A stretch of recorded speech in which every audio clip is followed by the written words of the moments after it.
Oh, there you are. Hey, audit and fraud friends and family. Got a question for you. What happens when the person you trust the most with your financial future isn't who they seem? Now, imagine that one person who is supposed to be safeguarding your savings, but they're quietly rewriting the rules for their own personal gain, not yours. Well, this week we're going to talk about a story that begins with authority and ends with betrayal. By the way, don't all stories like this end with betrayal? You never see it coming, then wham. Why do trusted figures cross the line? That's the question I have. Why do trusted figures cross the line? And then how do their actions remain hidden for so long and then they all of a sudden bam come crashing into the light? Well, that's what we're going to talk about today. So join us this week. Are you ready? Let's go.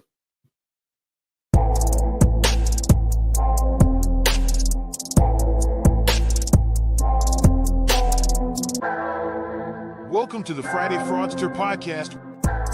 Join them as they discuss sad, funny, and sometimes disturbing fraud stories.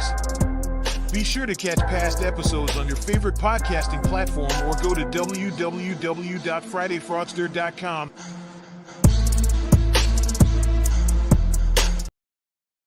Hey, all right. So you guys heard a couple of the questions that I asked. Why do trusted figures cross the line, and then how do their actions stay hidden for so long? Why do you think? I have my own thoughts, but I'm curious. What do you think about that? And without further ado, we're gonna ask Christine what she thinks. Why do trusted figures cross the line, and how do their actions stay hidden for so long? Well, you said it right there, trusted figures. I think that's why it stays hidden for as long as what it does. I mean, how many times, I've worked in the financial industry as long as I have. It's always the nice people. You always hear people say, I never would have thought that person would have done that. So I think it helps add to the facade. Why they do it? You got your opportunity, are they dealing with addiction? Is it a financial gain? Is it simply power or trying to have to live up to a certain lifestyle? There's plenty of Ooh, different ways, I think. My two yeah, cents. lifestyle that can help. You know what? So I was thinking about this. We have more trusted figures in our life than we realize. Yeah. You know what I mean? Even when you just go to the grocery store and you pull out your debit or credit card, you're trusting that that grocery store has all the security in place to make sure that that transaction goes through without disclosing your information. Well, one thing that just happened to me this week is my bank's debit card platform went down. Ooh, So you're trusting in your financial institution to be able to access your money. Yeah, true, like true, true. debit cards were not going through. Oh, So, wow. I've always carried more than one form of payment with me just in case, because you never know and things happen. It's not like they're planning on that stuff to go down, but yeah. Here's what's interesting too. Your post man or woman, post person, your mail carrier. Ha There you ha, go. gotcha. You even trust them. So I tell you what, funny story too. So my mom, I was talking to her the other day, and she was just like, the mail has been slow here lately. And I'm like, what do you mean? The mail is always slow. And she said, no, there was a story on the news that they were stealing mail from the mail care, Mhm. the mail center, the distribution center. That's what I'm trying to say. The distribution center in the area. But if you think about it, a lot of older people still get checks in the mail. They may get prescription drugs in the mail. So there are a lot of trusted figures that we have in our lives, and we don't even know it. Right. Yeah, financial institutions, we hear about that too, where somebody mailed out a check to Discover Card to make a payment. Somebody lifted the check, altered it, and cashed it. Ooh, now Mhm. that sounds terrible. All right, all right. So look, Let's go to the audience real quick. So Mark says, "Good afternoon, waiting patiently with bated breath." What is bated breath? I gotta go brush my teeth. And Stephanie is here from Idaho. And Mark is saying, "Yeah, it definitely is cold. 15 degrees. Wow, really? Jeez. Wait, how cold is it where you are, Christine? You're in Wisconsin, right?" Well, so we just got out of a cold snap, a really bad cold snap. Like they canceled my son's ski club. He couldn't go skiing. Yeah, he couldn't go downhill skiing because it was too cold. It was too cold to go skiing. Yep. How does that work? That's almost like saying I'm too hungry to eat. Like what? Well, because it was, I think the high that day was maybe like 5, but with wind chill, it was like -3 or 4. So Oh, it's suck just it up. I wish. It's just one of those things, and it does, that wind chill does make a difference. And you have to worry about frostbite and stuff. But now we're in a warm snap. Now it's 45 outside right now. And we just got snow yesterday, and now it's all melted. Oh wow. Yeah. I don't even know what that stuff is. Snow. What is that? Now, I asked the question earlier, why do trusted figures act untrustworthy? And Mark said they don't act trustworthy and we innocently trust. When we trust, we don't watch. Whew. Stephanie says sometimes it's the ego just because they can. Now, Mark brings up a good point. Now, okay, for every auditor listening, I want you to hear me and hear me good with this because I've been saying this for years.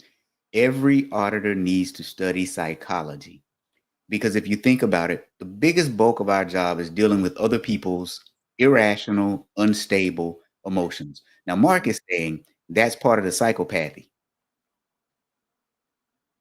Yep, 100% a part of it. Now, oh boy, now Stephanie is saying, wait, let me make sure this is yeah, this is Stephanie saying my sister-in-law sent my son $20 in cash, locked mailboxes on both ends. Yeah. Yep. Wow. Wow. Insane. Now Mark is agreeing with me. Amen. Yeah. The biggest job of an auditor is really managing or helping identify other people's unstable behaviors, helping manage their unstable emotions. And once I started just amateurishly studying psychology, the whole world became a lot clearer to me because we're all crazy. It's just what level of crazy are you? Sometimes I feel like I'm pretty far up there on the level of crazy. No, seriously. Okay, so this is going to be a controversial take, but seriously, I really do believe that all of us have a certain level of crazy in us. And I have levels and I have definitions for the levels. There are 4 different levels. Personally, I'm a level 1. Most people are a level 1. Most decent people are a level 1. I can deal with level 1s and level 2s. When you get to level 3, I probably can't deal with you. And if you're a level 4, I'm going to X you out of my life. That means no contact with you at all because you are napalm. Well, I know I'm not a crazy level 4 if I'm still in your life. So it's There good you news. go. It's good news. Don't know though if I'm a level 3 then, because you only really talk to me once a week. So you kind of keep your distance. Uh-oh. Could you be a level 3? Now, Mark's saying, yeah, the best way to manage it is to understand it, right? When you understand people's behaviors, you can better anticipate what they're going to do, and you can try and orchestrate a better outcome for yourself. Now, Christine, we're talking about trusted people right now. And we're talking about when they break that trust. Now, I'm going to go somewhere here and you're going to think, well, actually, you aren't going to think that I'm going crazy and off on a tangent, but everybody else is. Yeah. So, would you put your faith and trust in an Instagram model? No. I guess would I know this person on a personal level? Or is it just because otherwise I'll just say no. I mean, I kind I of don't feel trust like, anybody I don't know. true. I kind of feel like nowadays, almost there's so many people who are Instagram models that Your next door neighbor could be one and you wouldn't even know. Well, with all the filters you could do. I mean, that's the other thing. Like, I question every single photo I see if it's even remotely close to being real. Like, if there's something that I see, like a cool new product, let's say I watch a video, I Google it because I'm afraid it's all AI. I'm literally feeling like everything we're fed is more AI driven. So if there's anything that really piques my interest or anything like that, I will try researching and seeing if it's real. Okay, Getting deep faked. So let me go another way with this. By the way, for those of you listening, would you put your faith and trust, especially financially, in an Instagram model?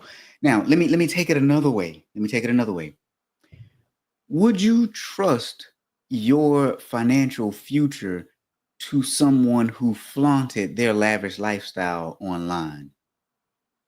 Mm-mm. Okay, okay. Christine says no. What if they were a financial advisor and they were flaunting a bunch of wealth to you? Would you then trust them because now they have the social proof to show that I can make all this money? Not necessarily. I mean, I think it all depends. So, like, my financial advisor is my cousin. Okay.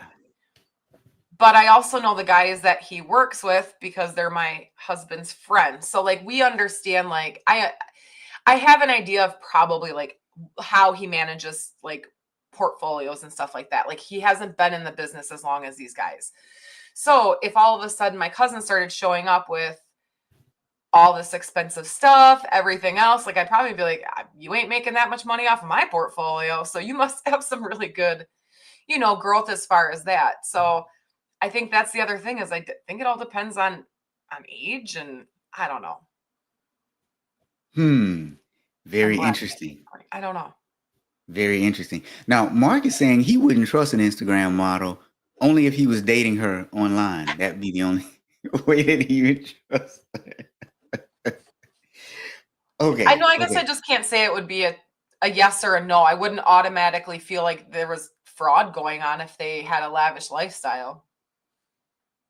Well, and I think But here's the other question. If you had a financial advisor or even a bank teller or somebody like that, would you even look them up on social media anyway? no. Yeah, you probably wouldn't. So I mean, would you? probably not. That would be kind of creepy. And I think it also depends on how much money you've got sitting with them. Yeah, And yeah. if it was a specific individual, I mean, then I think you would probably do some of your due diligence if you were going to end up putting a large amount with them. But if you were just depositing at a financial institution, I don't think I Yeah, would. I don't think so either. And then even with the due diligence, I don't think you would look at personal social media profiles per se. So here's the question: should we? I mean, what is it going to hurt other than I think it gives you a little insight on what their personal lives are like. So, I mean, as far as that, I don't know if I'd start doing it. That'd be a lot of time and effort. Maybe, maybe not, because people freely give that stuff out nowadays like it's candy. Here's my Instagram. Here's my well, nobody gives out their Facebook, but you get what I'm saying. Hmm. It's usually here's my Instagram or here's my Snapchat or here's my TikTok. Yeah, I have an Instagram. I can't tell you the last time I logged onto it. Yeah, but you and I, we're a different age group. This Yeah. the new group, everything is Insta this and Snap that, you know? Yeah. I mean, Ah. I search it, but it's always for these stories that we talk about. Now Mark is saying we should all do a bit more due diligence in this day and age. That's what I'm thinking. And here's why. So I know you guys probably think I'm crazy, the road that I took us on today, but here's what we're talking about today. A 29-year-old, actually, she's a little older than that now, but anyway, Hmm. 29-year-old former bank employee was arrested last year on 15 charges related to fraudulent activities against a financial institution. Now, initially, they said that she created an online account for an elderly client without their knowledge and siphoned $350,000 from that person. She ended up doing it several more times between 2016 and 2018. Um, After she was arrested, she was released, and then she was rearrested in January of this year. I mean, like last week. No, this week. I'm sorry. What was that Yep. last week? Yeah, this week. She was rearrested again this week with 100 new charges. Now, the police did seizures and they did raids. They discovered $400,000 in cash, along with other documents and electronic items for forensic examination. And these are new charges, right? So it's completely different from the ones back in 2021. Yeah, it's my understanding these are new charges. Did she end up getting sentenced on that first one? No, she is still awaiting trial, and she has requested for an expedited trial. She plans to plead innocent, and she's requested for an expedited trial, citing that she couldn't afford an attorney. Now, this is in Australia. In the U.S., you have the right to an attorney when you have a criminal case. I'm not sure if it's the same in Australia, and she's just opting out to pay for her own. I don't know. I didn't have time to look that part up, but yeah, she's in Australia. But wait, the story gets better. Just wait. It gets better. Mark said she hit it well. Took a while to identify the scope of it. Yeah. Yeah, it did. It took them a while to really get down to it, because here's what they think. They think that she was the mastermind of the fraud and she controlled a syndicate. Now, that's just what they're saying so far. Several other people were arrested, including 3 men, a 27-year-old, a 37-year-old, and a 53-year-old. One of them was an actual bank manager at the bank, and the other was her husband.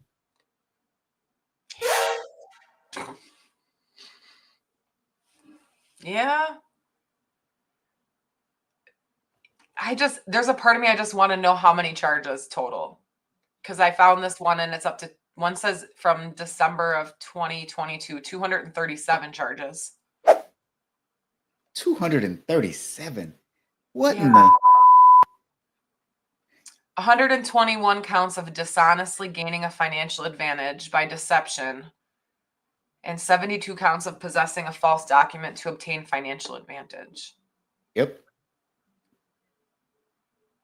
Now, it gets even more interesting though.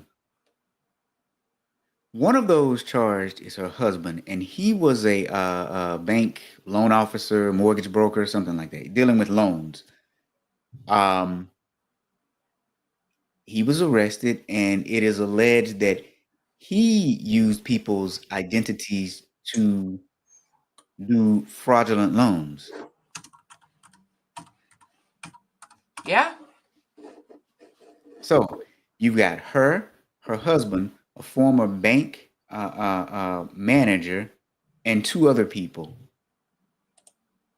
in this scheme where she was apparently opening up accounts on behalf of other people and then transferring money from those accounts to her account.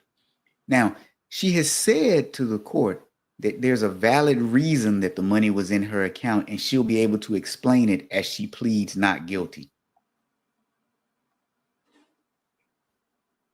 That's a lot. I just sit here, that's a lot of charges. Like, they would have had to have a lot of evidence to. Yeah. Fraudulent loan applications.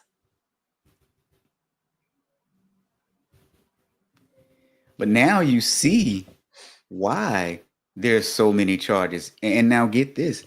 So both the husband and the wife are in trouble because apparently this was a tag team operation. Like Vince and Shane McMahon, I guess. The couple lives in Sydney, Australia, and they have 3 children.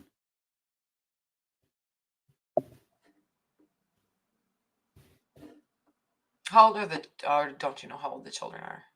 I was not able to find out how old they were. And that's the part that kind of saddens me. Well, kids might not know anything's going on because she's been out on bail since October of 2021. Very true. Very true. There's Mark. I can explain it. Yeah. Now, Stephanie is saying it probably was based on the number of transactions. That's what I was thinking too. Um, and then Stephanie also asked, was this all within the bank she worked at? I couldn't tell. It was two banks, and I know at least one of them she worked at, but I do believe it was. I do believe she worked at both of them, but I know for a fact she worked at least one of them. Yeah, that's what I was getting. Yeah. I did not know, well, at least this one from August of 2023, the court allowed her to contact her husband after the fraud charges, apparently as part of her strict conditions. She was prohibited from contacting her husband or another male relative after they were charged with playing a role in her alleged scam. Yep. And I think she's out on a $1 million bond.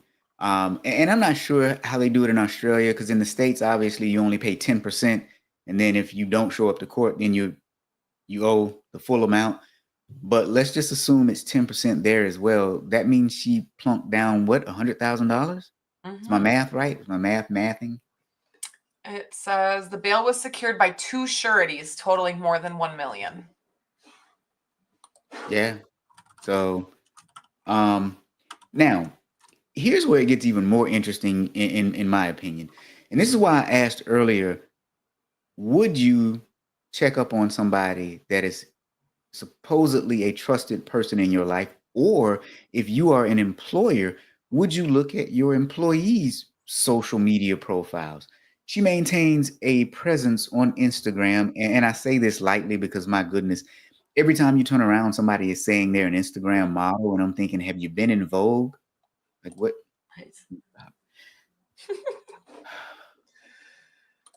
But also, if you still have a day job, a 9 to 5 job, modeling is like a part-time hobby, you know? And I granted everybody has to start somewhere, but she was in her 30s, and let's just be honest about this. But now, here's why I say this though. On her Instagram, she oftentimes flaunted her lavish lifestyle. Now, if you're just a normal everyday bank employee, I'm not sure if you're really going to have a lavish lifestyle to flaunt.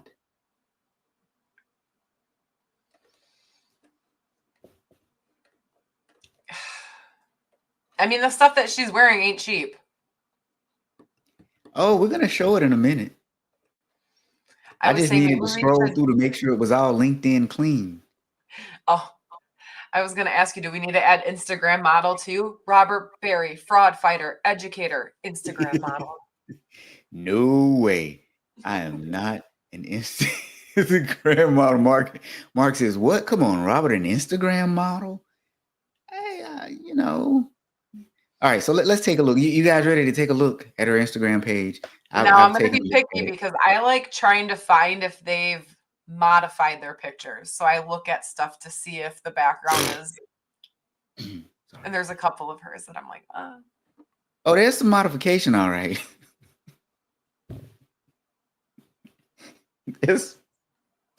Oh God, that was bad. I'm so sorry. That was just wrong. There's some modification, all right.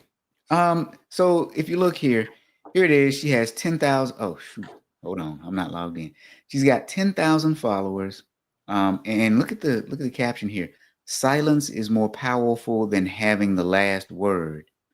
She's got a couple of emojis and then a ring. I'm guessing maybe a wedding ring. So now I'm gonna tell you, this ain't cheap. This red outfit and that purse, that ain't cheap. Just want you to understand that.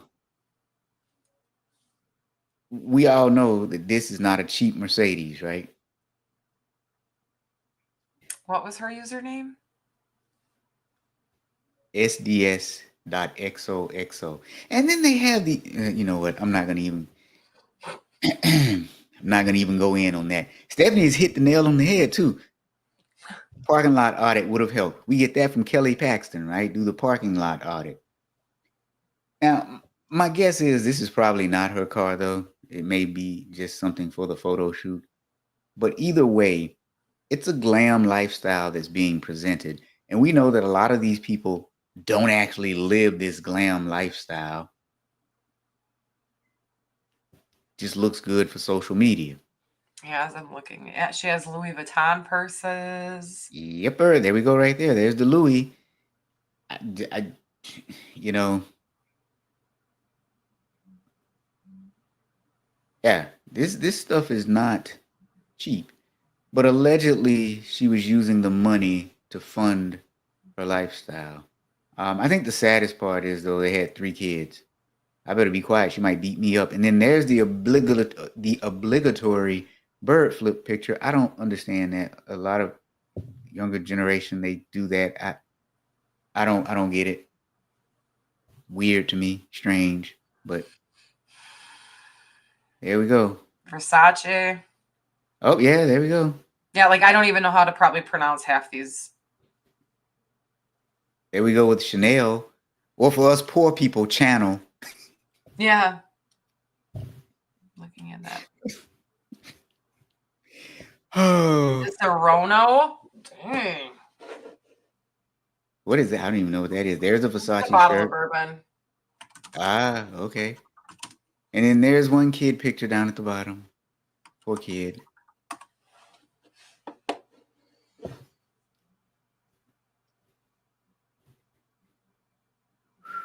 Unless it's an amaretto.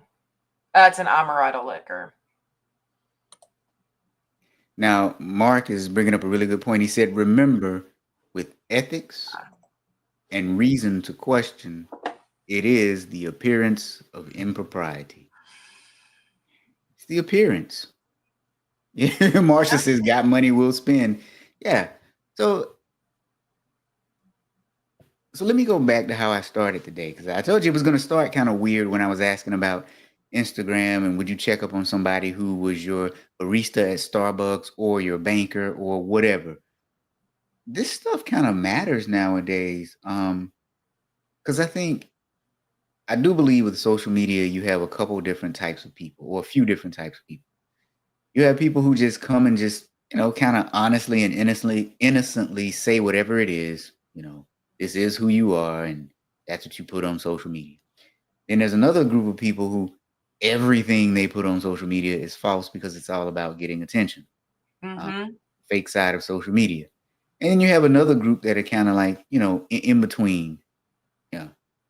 So when you look at this lavish lifestyle, it may have not started off real. It may have been fake to begin with.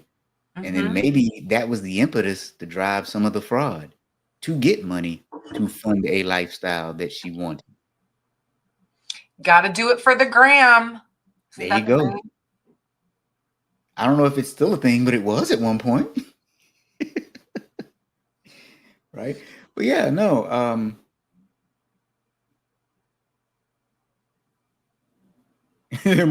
Mark says, nice. She could get one child in her self-absorbed pictures. Right. That's the thing. But I mean, if I were her employer, I probably would have noticed and would have been looking at, wait a minute, you've got this Benz here, this dress here,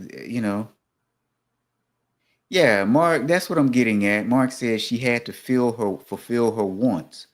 Yeah, so which came first, the social media, then the fraud, or the fraud and then the social media? I don't know. My guess is, though, the social media came before the fraud.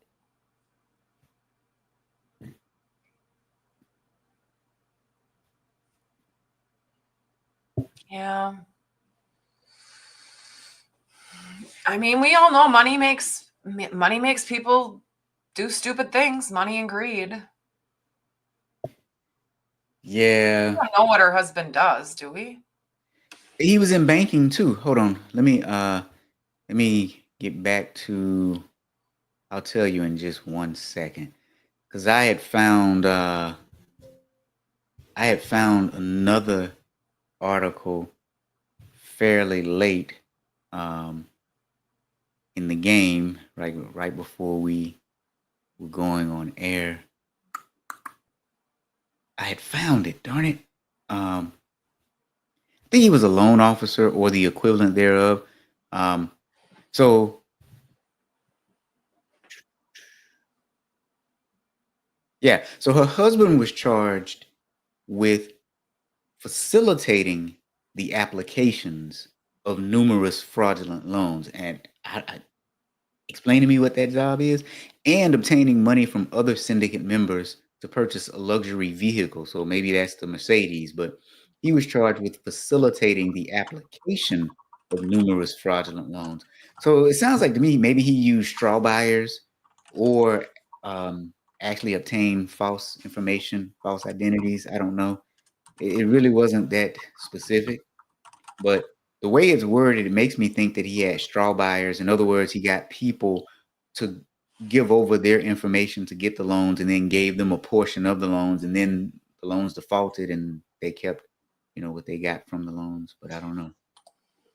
Well, and I know one account, they said that she was siphoning money out of an 80-year-old woman's account. Yep.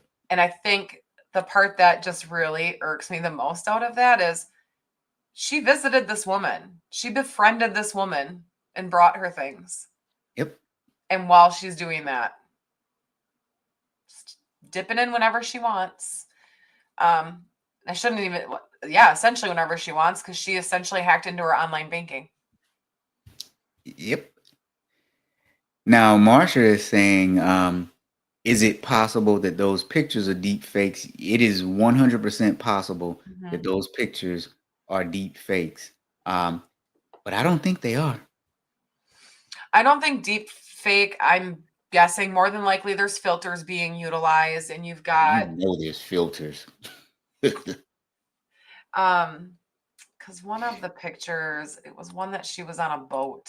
You know good and well there are filters everywhere, left and right. So listen, friends, listen. While I have your attention here,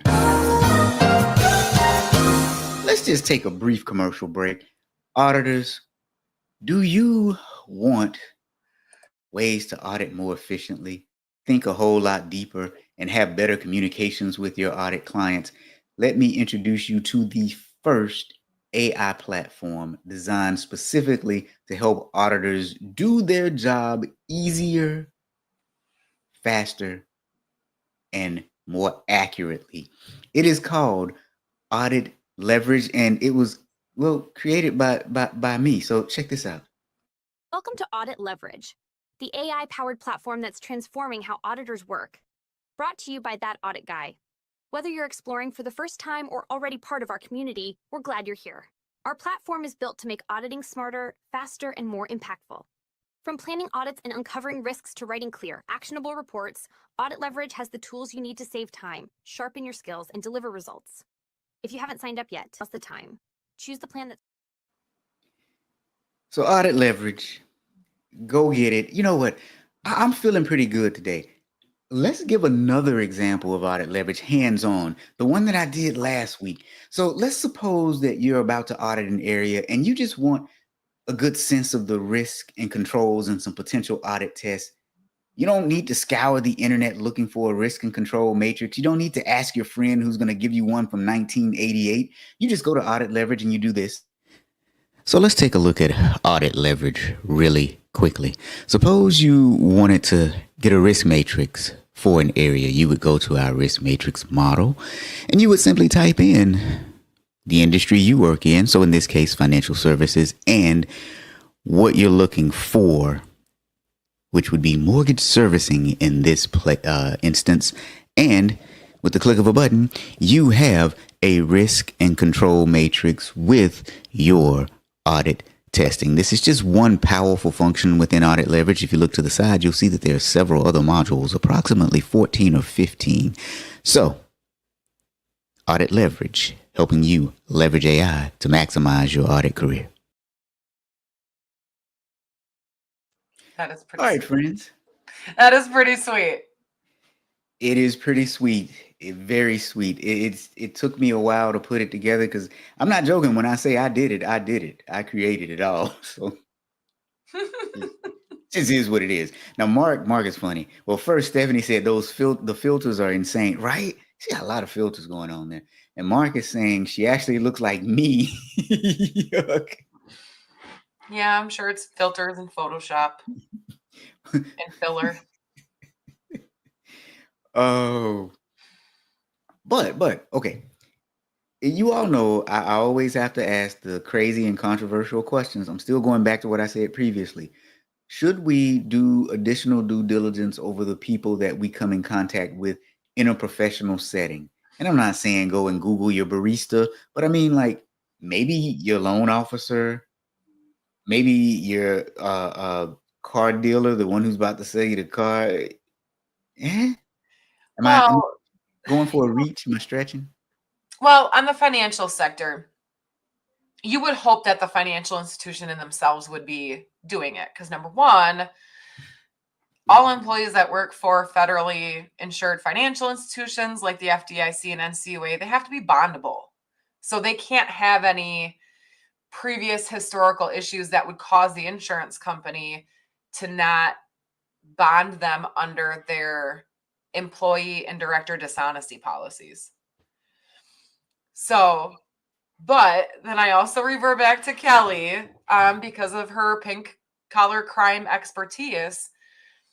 You also then are a lot of those financial institutions are relying on other financial institutions to be reporting instances of misconduct to their bond holders and letting the bond underwriters determine if the actions that that employee did warrant revocation of their bond capabilities. So, True. and I know some financial institutions think, well, we have to take a loss. No, you don't. If there is any action that would cause an employee to be terminated, I would highly suggest filing something with your bond company, and then they will make the underlying decision if they should be able to hold a future bond or not. But here's the question though: if you file too many times, will they revoke the bond insurance or?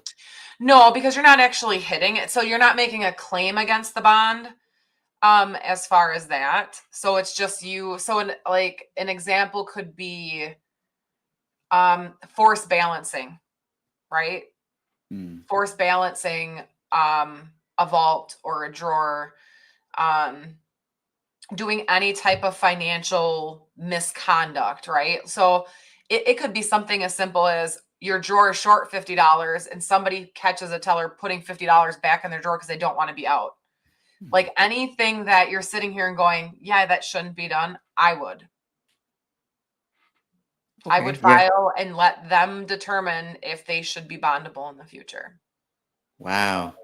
Okay. Never thought about it like that. Now Stephanie is saying she does like check on people on social media, but then she says she gets paid to investigate people, so it just becomes a habit.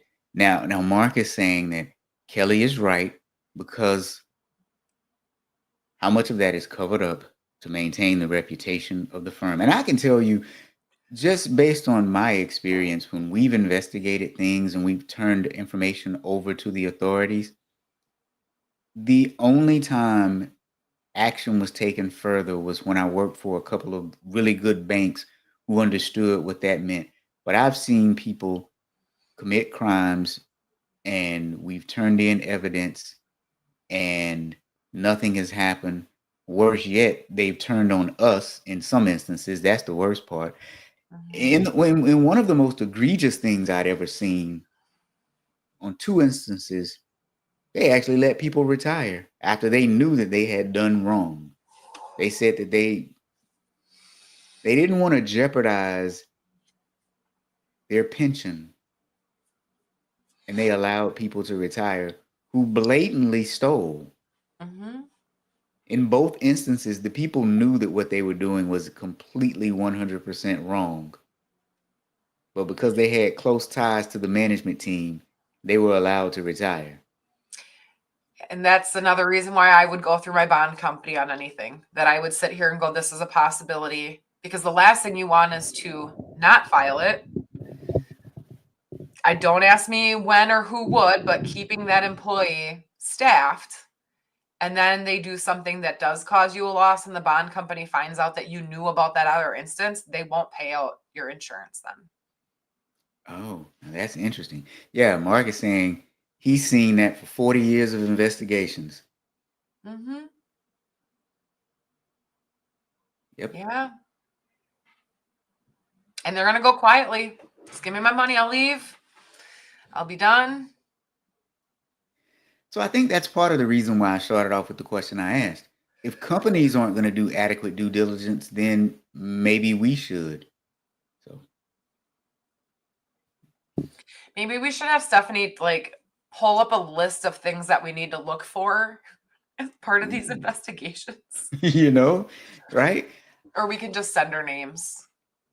Yeah, She but seems like an expert. I do think this one was very strange because when you look at a lot of the warning signs and a lot of the indicators, it looks like a lot of them were there in this particular instance. So, which leads me to the insider. You know, there was somebody from the bank that was arrested as well. I guess maybe he may have been in on it from the beginning, which is another reason how it got, swept under the rug. Well, see, and I feel like there is a part of me like this has been going on for so long. We're going to be going on what, 4 years? 4 years.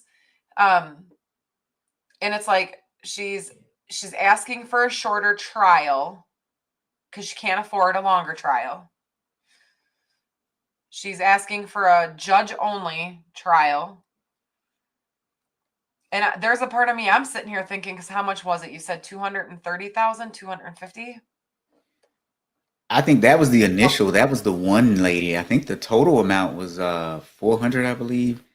I've Okay. lost that number now. So there's a part of me that I'm sitting here going, it must really stink that you keep holding this off. Because if you were in the US, you would have been out of prison already. There's no way you would have sat a full 4 years. Because we had somebody here in Wisconsin that stole 1.7 and they only had 4 years. Oh, you mean total time? Yeah. Oh, wow. Wow. Yep. That is insane. And it like that, I even was kind of like, man, it took them 4 years to get her through the court system. Mark saying it is way more. That's why she wants it done quickly. Well, that's the thing. In Australia. Yeah, she's in Australia. But that's the thing too. She's gonna plead innocent. So it seems like if you're gonna plead innocent, you want more time to prepare. Oh, so the one that I'm looking at, she had 3 years in prison for 1.7 million.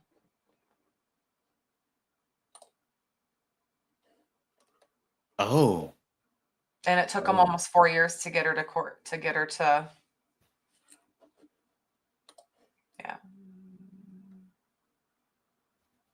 Just very interesting.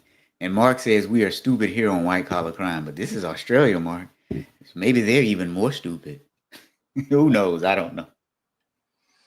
She has a nail appointment. Stephanie says she wants to hurry because she has a nail appointment. Yeah, this one is just odd. Like, maybe if you were a family of 4 who were struggling, barely making ends meet, still no excuse, right? But when you look at that Instagram, that's definitely gonna go against her in court. It's like, wait, what? You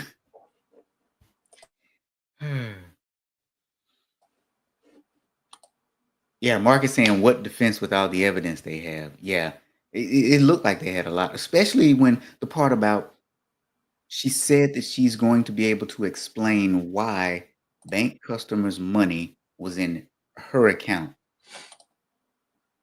How Sway? How are you going to explain that? Like how? Well, and even if she was doing a lot of that stuff online, for the online banking, if she wasn't using mobile, I think mobile's a lot harder for the IP address, but if she was using like a stationary laptop at her house or even her work computer, well, I think it depends on how your work is set up, if your IP address site recycles through, but I think it'll eventually not be hard. Yeah, that's what I think too. So, if you've just joined us today, we were talking about an Instagram model turned bank robber. No, I'm just kidding. I shouldn't say that. We were talking about a young woman who allegedly siphoned hundreds of thousands of dollars from bank customers by opening up false accounts and also moving money from their accounts to her accounts and other accounts. And she oftentimes took pictures on Instagram to showcase and show off her lavish lifestyle. Arrested with her was her husband, another family member, and also another bank employee.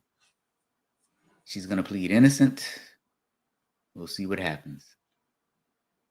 Good luck. We'll find out in 4 years what her sentence is.